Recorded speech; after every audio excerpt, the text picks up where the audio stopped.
The morning air in the Ardennes forest hung thick with diesel exhaust and frost. It was December 23rd, 1944, 3 days into Germany's desperate winter offensive, and Oberfeldwebel Kurt Schneider crouched behind a shattered stone wall, watching something that violated everything he'd been taught about armored warfare. 2 kilometers to his east, his company's Tiger tank, all 56 tons of steel confidence, burned with an intensity that suggested its ammunition had cooked off. The smoke rose in a perfect vertical column, black against the white sky. What disturbed Schneider wasn't the loss itself. Tanks died. This was war. What disturbed him was the hole. He'd seen the impact point before the fire consumed the turret entirely. A puncture, clean, through the frontal armor. Through 80 millimeters of face-hardened steel that was supposed to be proof against anything the Americans could field at combat range. The Tiger had been advancing along the tree line when the first round arrived. No warning, no preliminary ranging shots, just a sound like fabric tearing and then the metallic crack of penetration. The crew never made it out. Now Schneider stared through his binoculars at the American position, trying to identify the weapon that had done this. Not a tank. The silhouette was wrong. Too tall, too angular. The barrel elevated at an aggressive angle, even now tracking for another target. If you're enjoying this deep dive into the story, hit the subscribe button and let us know in the comments from where in the world you are watching from today. What Schneider was witnessing represented a collision between doctrine and desperation, between what the German army believed about its technological supremacy and what American industrial pragmatism could accomplish when conventional solutions proved inadequate. The weapon that destroyed his company's Tiger wasn't designed to fight tanks at all. It was designed to shoot airplanes out of the sky.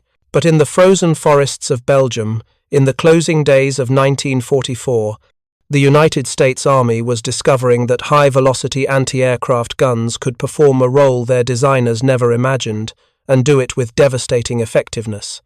The story of how anti-aircraft artillery became one of the most feared anti-tank weapons of the Western Front begins not with American ingenuity, but with German success.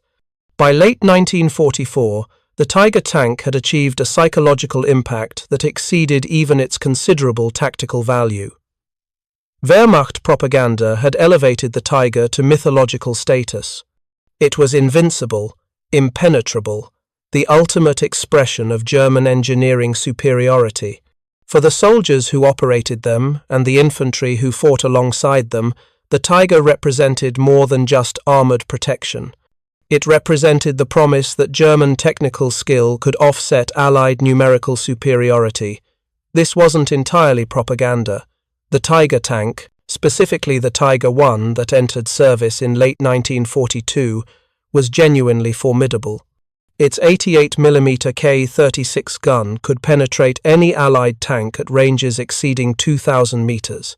Its frontal armor, 100mm on the turret face, 80mm on the hull front, was angled but extraordinarily thick by the standards of 1944. American Sherman tanks, the workhorse of Allied armored forces, carried 75mm guns that could barely scratch a Tiger's front armor at any practical combat range. British Churchills and Cromwells fared little better.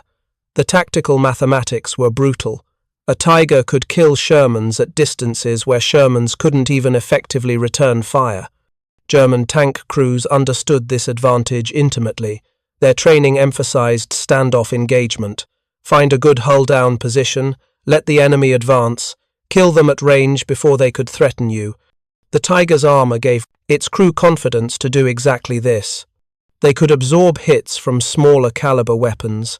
The 75mm rounds would spark off the armor, deflect, occasionally damage optics or tracks, but rarely achieve catastrophic penetration. The psychological effect on Allied tank crews was severe. Encountering a Tiger meant accepting heavy losses or calling for air support and hoping the weather cooperated. By December of 1944, however, the material reality of the Western Front had shifted in ways that German intelligence consistently underestimated. The Allied logistical system, that vast, unglamorous network of supply depots, truck convoys, and replacement pools, was delivering weapons to the front at a rate Germany could no longer match. Among these weapons were anti-aircraft guns that American ordnance officers had begun reconsidering for ground roles. The M1 90mm anti-aircraft gun was a product of American pre-war planning. Development began in the late 1930s, driven by the recognition that high-altitude bombers would require more powerful interceptor weapons than the 3-inch guns then in service. The 90mm design emphasized high muzzle velocity, 2,800 feet per second, with standard high-explosive ammunition and the ability to track fast-moving aerial targets. By 1943, the M1 and its improved M2 variant were in mass production, deployed across North Africa, Italy, and eventually Northern Europe as part of anti-aircraft artillery battalions. The gun itself was impressive, even by anti-aircraft standards. It fired a 24-pound projectile. The barrel was 16 feet long, 50 calibers in technical terms, which gave the shell exceptional velocity and flat trajectory. The mounting was massive, requiring a cruciform platform and hydraulic systems for rapid traverse and elevation. In its intended role, the 90mm could engage aircraft at altitudes exceeding 30,000 feet. The fire control systems that accompanied these guns in anti-aircraft deployment were sophisticated, incorporating electrical directors and mechanical computers to calculate lead angles and shell flight times. But in late 1944, American anti-aircraft units in the European theatre faced an uncomfortable reality. The Luftwaffe was dying, not slowly, not gradually. The German Air Force was being systematically destroyed by Allied air superiority that had become so complete that German aircraft rarely appeared over Allied-held territory in daylight. Anti-aircraft units found themselves deployed, maintained, and supplied to fight an enemy that no longer came. The guns sat silent while the ground war raged around them. Some American officers began asking an obvious question. If these 90mm guns could throw a 24-pound projectile at nearly 3,000 feet per second, what would happen if you pointed them at German armor instead of German aircraft? The question wasn't entirely theoretical. The British had experimented with using their 3.7-inch anti-aircraft guns in ground roles during the North African campaign. The results were mixed. The guns were effective when they could be positioned properly, but they were heavy, conspicuous, and difficult to maneuver in fluid combat. Still, the concept had merit. The American approach developed pragmatically, without formal doctrine or official authorization initially. Anti-aircraft units near the front lines began training gun crews for ground targets. The techniques were different from anti-aircraft work. Aircraft moved in 3 dimensions, requiring complex predictive firing solutions. Tanks moved in 2 dimensions, on relatively predictable paths, and they didn't move at 300 miles per hour. The firing solutions were simpler: point the gun, range the target. Fire for effect. The 90mm flat trajectory meant that at combat ranges under 2,000 yards, point-blank sighting was often sufficient. The ammunition posed more complications. High explosive shells designed to fragment near aircraft weren't optimal for armor penetration. What was needed were armor-piercing rounds with harder cores and more kinetic energy. American ordnance depots in the European theatre did have such ammunition, though not in large quantities. The M77 armor-piercing shot was a solid steel projectile, with a ballistic cap designed to prevent shattering on impact.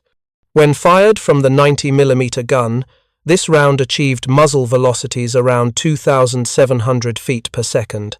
The kinetic energy was tremendous, more than enough to defeat any German armor at practical ranges. By December 19, 1944, when German forces launched Operation Wacht am Rhein, the Ardennes offensive. Several American anti-aircraft battalions in Belgium had been practicing ground and engagement techniques for weeks. They'd never fired at an actual tiger, Most had never fired at any German tank, but they'd run calculations. They'd practiced on disabled vehicles captured during the autumn fighting. The gun commanders understood what their weapons could theoretically accomplish. Now they would discover whether theory matched reality. The Ardennes offensive caught American forces along a thinly held sector of the front. The strategic surprise was nearly complete. German armoured spearheads, including elements equipped with Tiger tanks, drove westward through snow and fog, exploiting gaps in American lines.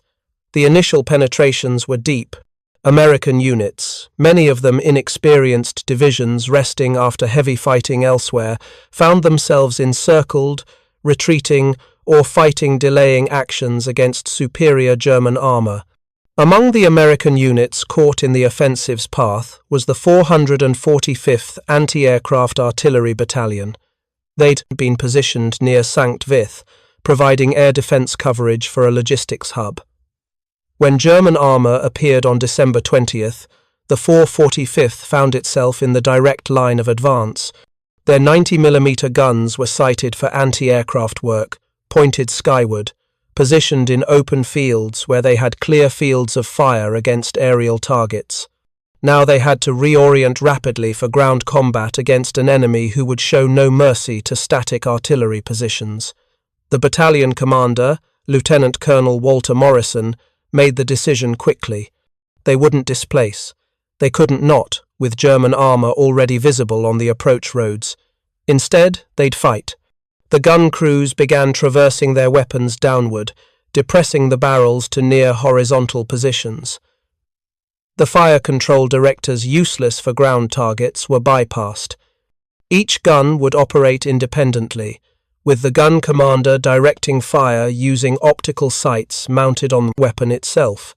The ammunition handlers broke out the limited supply of armour-piercing rounds, 20 rounds per gun. After that, they'd have to rely on high explosive and hope for mobility kills. The first engagement occurred at approximately 1400 hours on December 20th. 3 German tanks appeared through the tree line roughly 3,000 yards from the 445th's positions. The American observers couldn't positively identify the tank types at that range. The winter light was poor, visibility reduced by blowing snow. What they could determine was that these weren't ordinary Panzer IVs.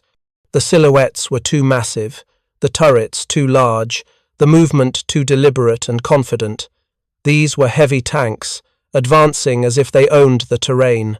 The battery commander held fire. 3,000 yards was extreme range, even for the 90mm. The armour-piercing rounds were valuable. Better to wait until the targets closed to a range where first hit probability was higher. The German tanks continued their advance, following the road, moving at perhaps 15 kilometers per hour. Behind them, German infantry appeared grey figures moving in loose formations, using the tanks as mobile cover. At 2,200 yards, the battery commander gave the order to engage. 3 guns fired within seconds of each other. The reports were thunderous, different from the crack of smaller caliber weapons. The 90mm produced a deep, resonant boom that echoed across the frozen landscape. The first round missed, striking the ground 30 yards short and ricocheting harmlessly into the forest. The second round hit. There was no ambiguity, no question. The shell struck the lead tank's frontal armour just left of centre on the hull. At that instant, every assumption Kurt Schneider and his fellow German soldiers held about armour protection became obsolete. The penetration wasn't clean in the sense of leaving a small hole. The impact energy was so severe that the entry wound was surrounded by a spider web of cracks in the armour plate. The shell punched through the 80mm of frontal protection, through the fighting compartment, and exited through the rear engine deck in an explosion of mechanical debris. The tank didn't explode cinematically, it simply stopped. The engine died, smoke began pouring from the hatches. 30 seconds later, the crew began evacuating, first the driver, then the bow gunner, both scrambling away from the vehicle with the desperate speed of men who knew the ammunition might cook off at any moment. The third round missed. The fourth hit the second tank, this time penetrating the turret ring. The turret didn't separate from the hull, but the tank became a stationary target, crew presumably dead or incapacitated. The third tank reversed rapidly, attempting to back into the concealment of the tree line.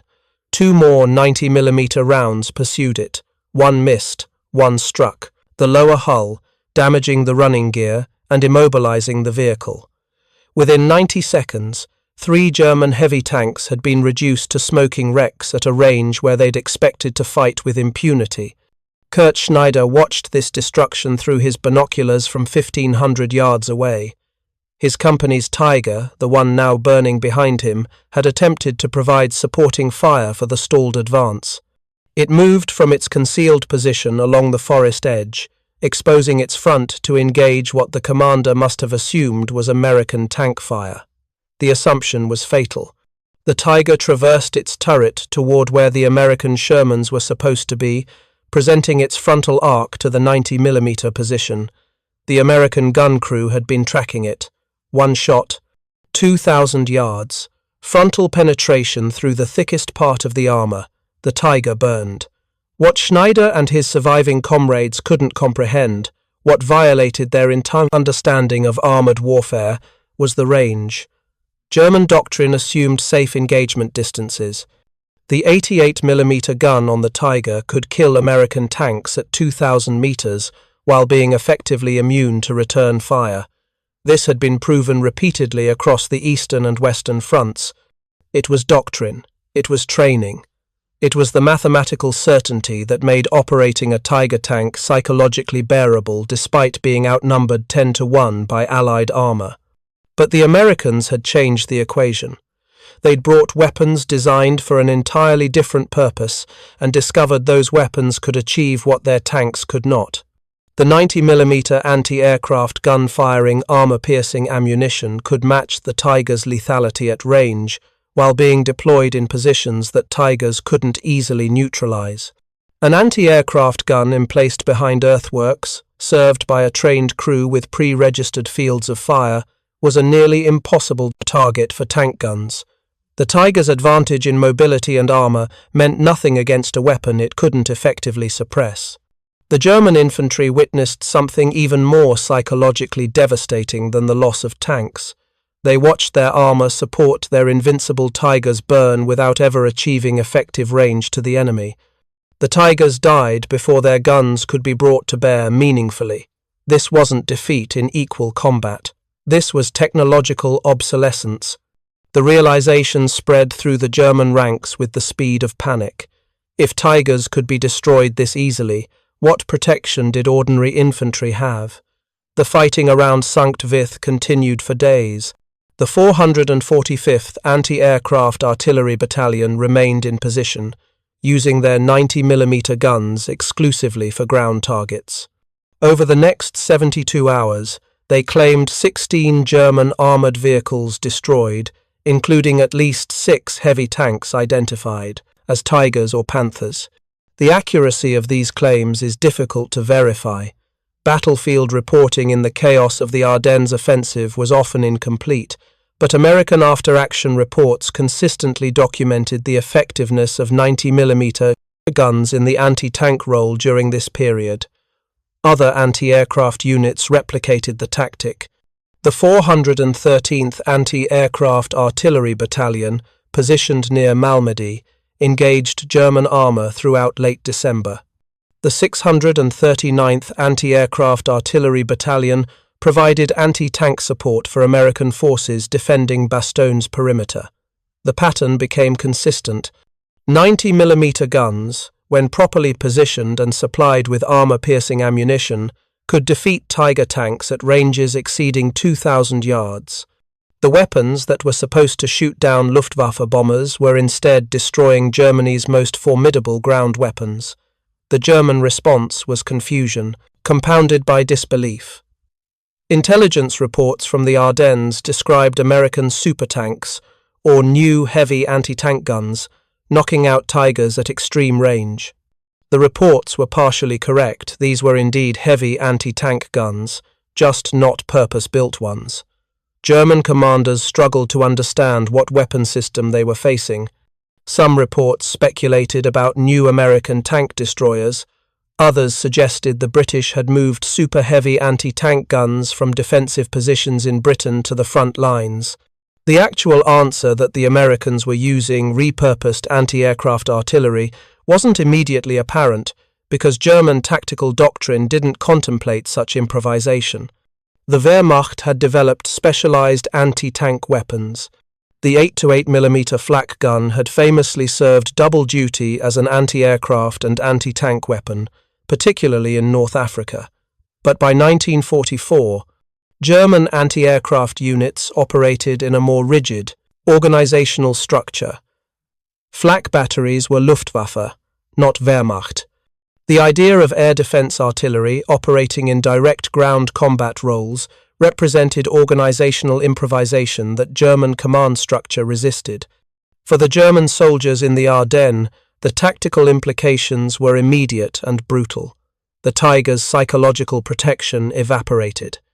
Tank commanders became cautious, more hesitant to expose their vehicles in the open terrain necessary for long-range engagement. The operational tempo slowed. Advances that should have been rapid became tentative. Meanwhile, American resistance stiffened everywhere. The initial breakthrough momentum was lost. I'll continue with Part 2 when you're ready.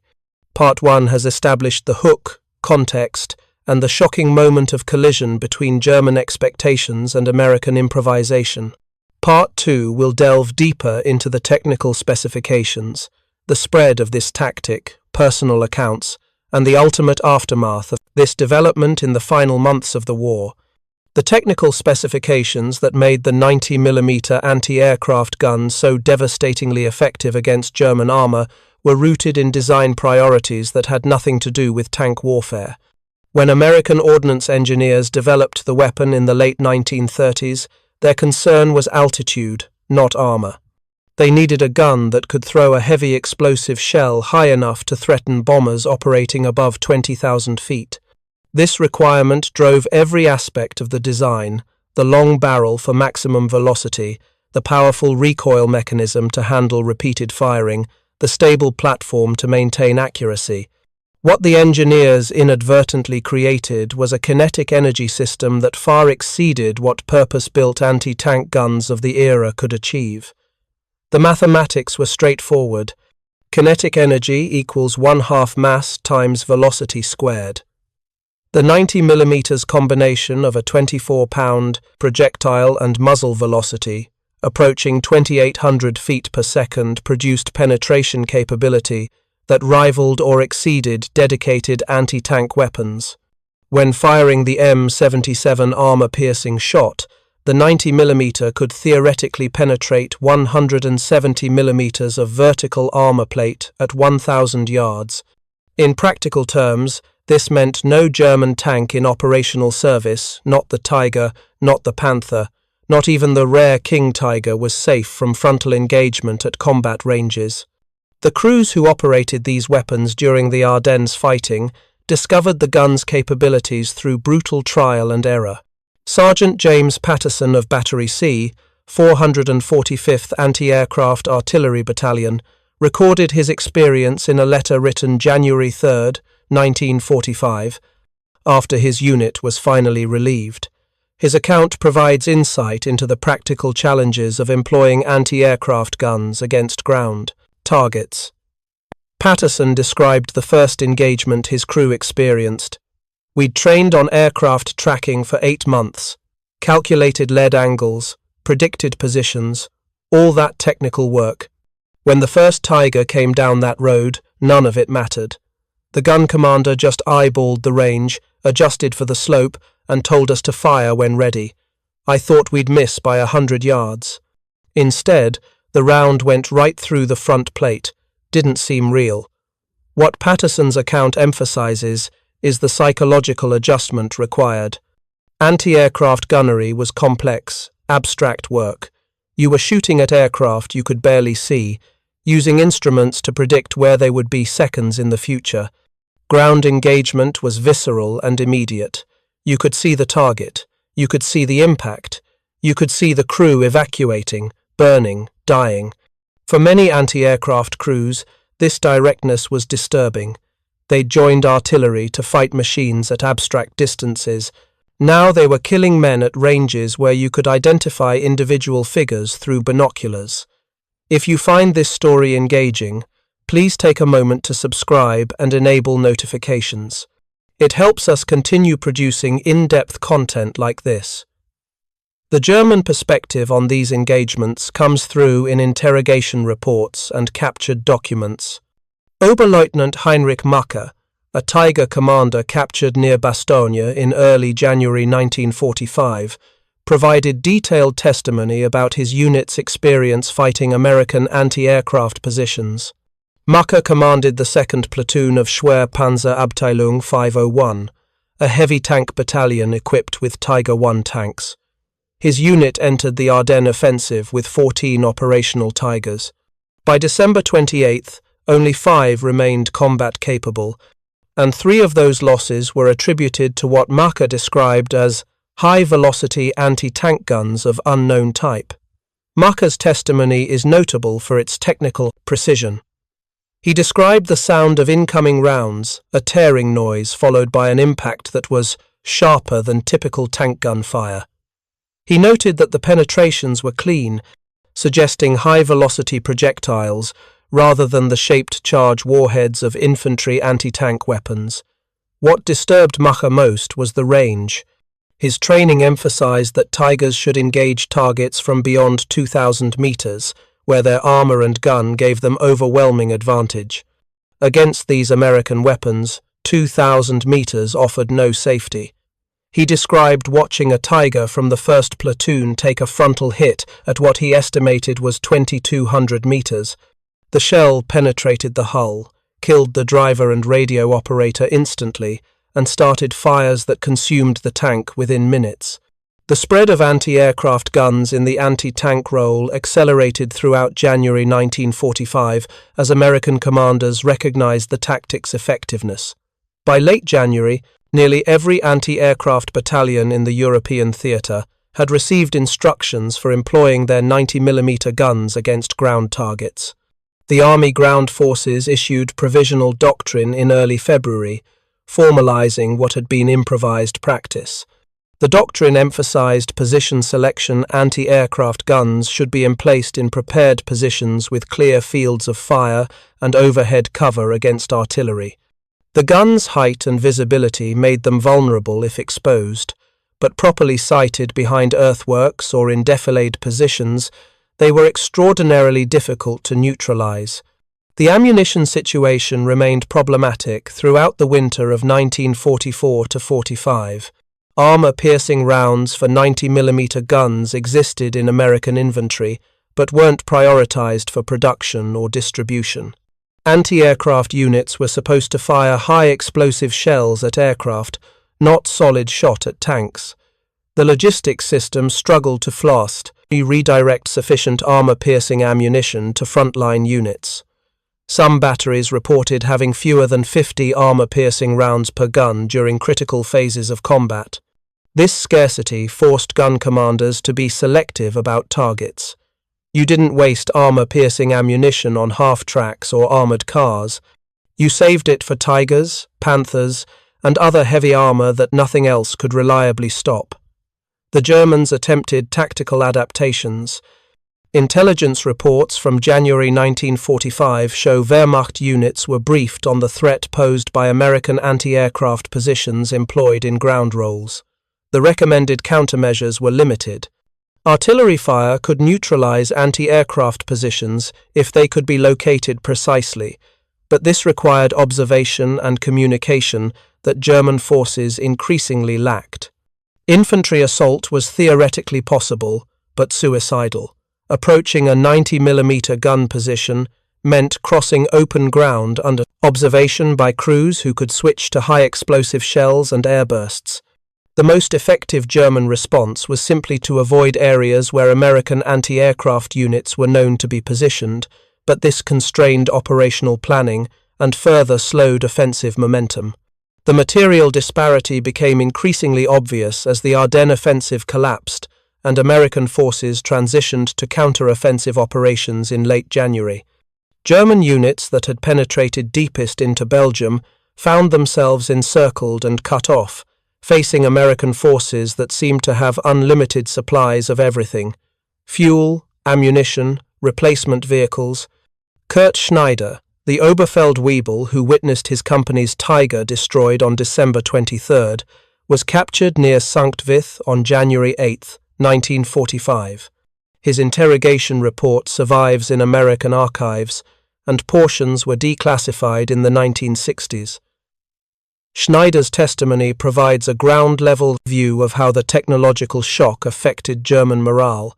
He stated that by early January, his unit, what remained of it, had become extremely cautious about any advance that required crossing open terrain. The men had lost faith in armor protection. They'd watched too many Tigers burn. Schneider specifically mentioned the psychological impact of not knowing what weapon had destroyed friendly tanks. The Americans had some kind of super gun that could kill Tigers from distances that should have been safe. This uncertainty bred paralysis. Tank commanders became hesitant. Infantry became reluctant to advance even with armor support because that support proved ineffective against American positions. What Schneider and his comrades were experiencing was the collapse of a carefully constructed psychological narrative. German propaganda had spent years building the myth of technological superiority. The Tiger tank was the ultimate expression of this narrative, a weapon so advanced, so powerful, that it rendered Allied numerical superiority irrelevant.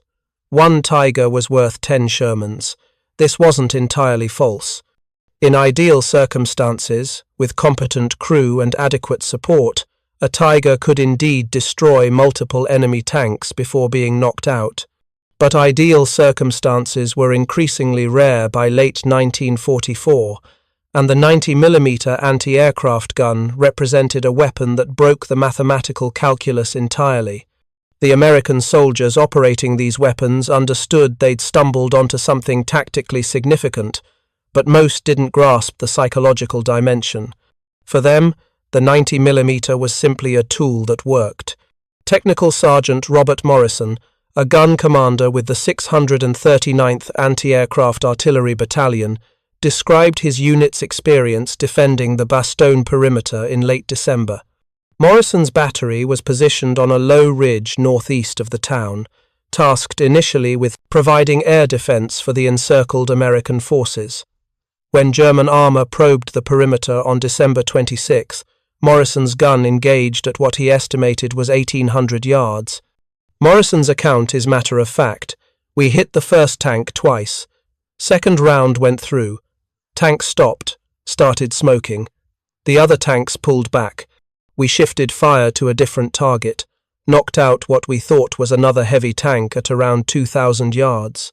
After that, the Germans didn't try coming up that approach anymore. What Morrison describes casually knocking out 2 heavy German tanks in minutes, forcing an armoured probe to withdraw, represented a tactical success that would have required multiple American tank platoons and likely heavy casualties to achieve through conventional anti-tank combat.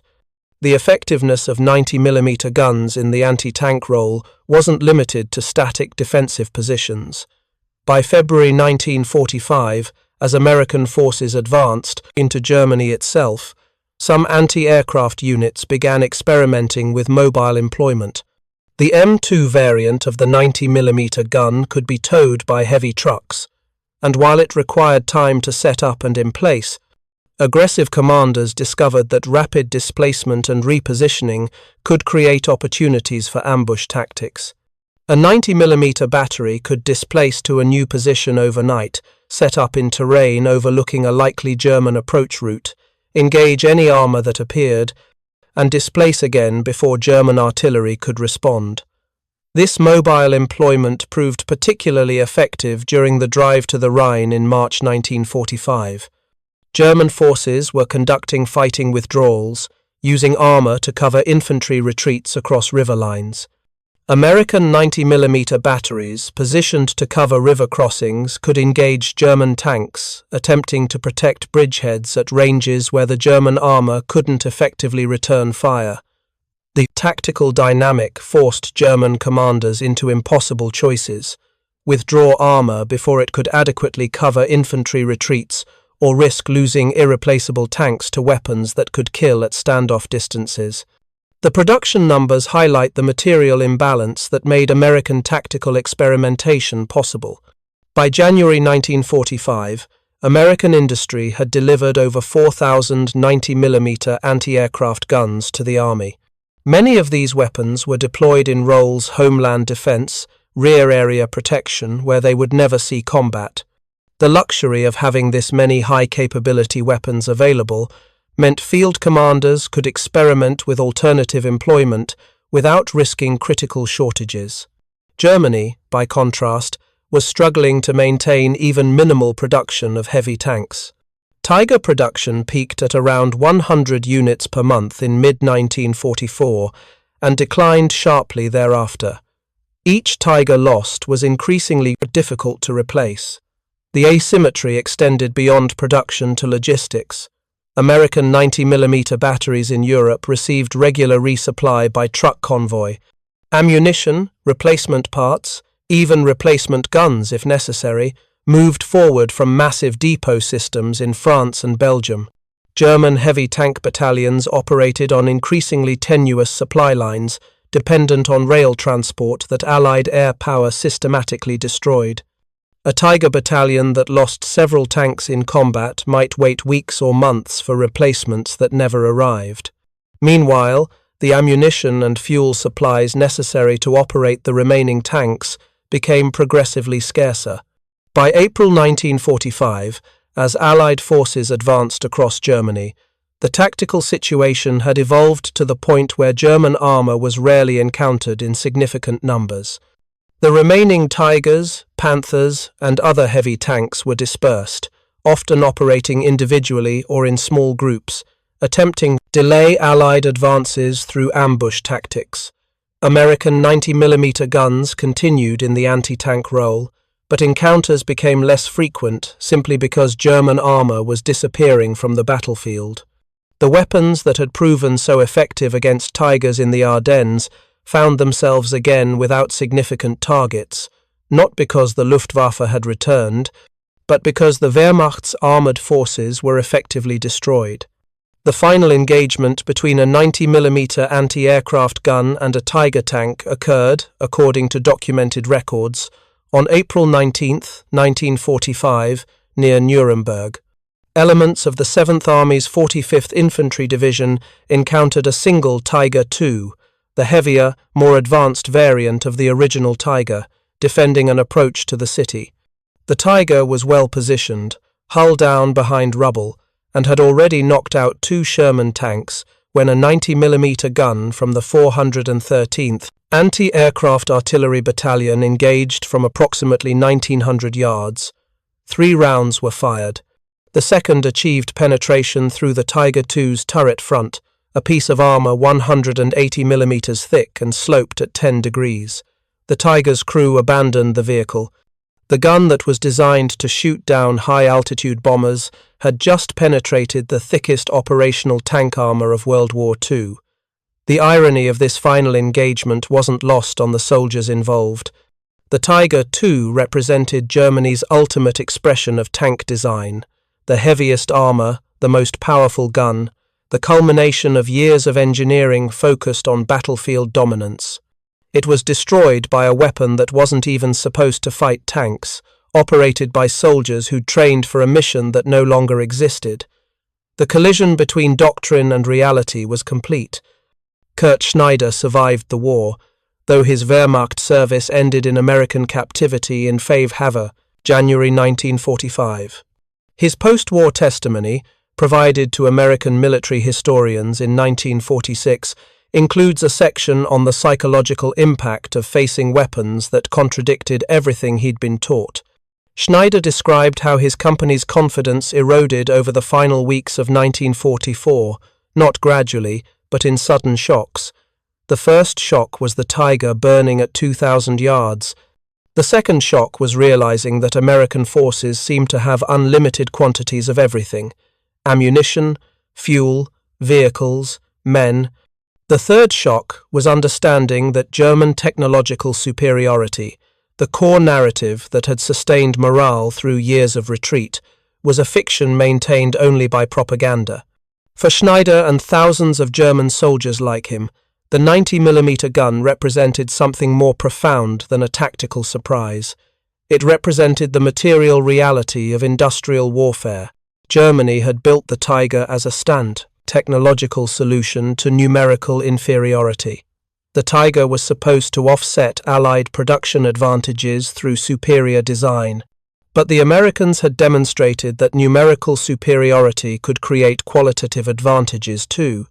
If you had enough anti-aircraft guns, you could afford to use them against tanks. If you had enough industrial capacity, you could produce specialized ammunition for improvised roles. If you had enough logistical capability, you could keep these weapons supplied and operational despite doctrine never contemplating their employment. The aftermath of the Ardennes offensive saw American forces increasingly confident in their ability to defeat German armor through multiple means. 90mm anti-aircraft guns became a recognized element of the anti-tank defense system, though they never replaced dedicated tank destroyers or tanks in the primary anti-armor role. The provisional doctrine issued in February 1945 was refined through March and April as more units gained experience. By war's end, the employment of anti-aircraft artillery in ground roles was well established in American tactical thinking. The legacy of this innovation extended beyond World War II. Post-war American anti-aircraft gun development explicitly considered dual-role capability. The M51 90mm gun, which entered service in the late 1940s, included specific provisions for ground engagement with improved armor-piercing ammunition. The concept that air defense weapons should be capable of engaging ground targets became embedded in American military doctrine. Modern self-propelled anti-aircraft systems often incorporate surface-to-surface capabilities, a direct descendant of lessons learned in the Ardennes. For Germany, the Tiger's vulnerability to improvised American anti-tank weapons was one more confirmation of a strategic reality that Hitler's regime refused to acknowledge. The war was lost. Germany lacked the industrial base to compete with Allied production. The Tiger tank, magnificent engineering achievement though it was, represented a misallocation of scarce resources. The thousands of man-hours and tons of strategic materials invested in each Tiger could have produced multiple simpler, more maintainable tanks that might have been more effective in Germany's deteriorating tactical situation. But this calculation required accepting that Germany couldn't win through superior technology alone, an admission that contradicted the entire ideological foundation of the Nazi state. The story of 90mm anti-aircraft guns destroying Tigers at 2,000 yards is ultimately a story about the collision between belief and evidence. German doctrine believed in technological solutions to strategic problems. German soldiers believed in the Tiger's invincibility because they needed that belief to function psychologically in an increasingly desperate situation. American pragmatism, the willingness to use whatever worked, regardless of doctrine, created outcomes that shattered those beliefs. A weapon designed for one purpose proved devastatingly effective at another. An enemy that was supposed to be technologically inferior demonstrated innovation that rendered German advantages obsolete. The morning Kurt Schneider watched his company's Tiger burn, he witnessed the death of more than one tank. He witnessed the death of a narrative, the promise that German engineering could offset Allied material superiority, the promise that heavy armor would protect against enemy firepower, the promise that fighting skill and technological edge could compensate for being outnumbered, outproduced, and outgunned. All of these promises burned with that Tiger, reduced to smoke rising in the frozen December air, while American guns, anti-aircraft guns, weapons that weren't supposed to be there, weren't supposed to work, weren't supposed to win prepared for the next target. By war's end, American 90mm anti-aircraft artillery battalions had claimed over 300 German armoured vehicles destroyed in ground combat. The exact number is uncertain. Battlefield reporting was imperfect. Many claims likely duplicated between units, but the scale is undeniable. Hundreds of German tanks and assault guns, including dozens of Tigers and Panthers, were destroyed by weapons designed to fight an entirely different kind of war. The psychological impact on German forces exceeded even the tactical losses. The Tiger's myth died in those Belgian forests, killed by American improvisation and industrial abundance. The 90mm gun itself served in American forces for decades after World War II, eventually being replaced by guided missiles in the air defense role. But its legacy as an anti-tank weapon persisted in military thinking. The lesson was clear. Weapons designed for one purpose can be extraordinarily effective at others if commanders are willing to experiment and adapt. Doctrine matters, but doctrine must yield to reality. And reality, in late 1944, was that American anti-aircraft guns could destroy German heavy tanks at ranges where the Germans believed themselves invulnerable. For the German infantry who survived the Ardennes, the memory of those engagements remained vivid decades later. They'd watched their invincible armor burn. They'd seen technological superiority revealed as propaganda. They'd learned, in the most brutal way possible, that belief, no matter how deeply held, cannot stop a 24-pound projectile traveling at nearly 3,000 feet per second. The collision between what they believed and what actually existed was measured in penetrated armor and destroyed tanks. The evidence was undeniable. The 90mm guns worked. The Tigers died. The war continued its inevitable conclusion. Thank you for watching. For more detailed historical breakdowns, check out the other videos on your screen now, and don't forget to subscribe.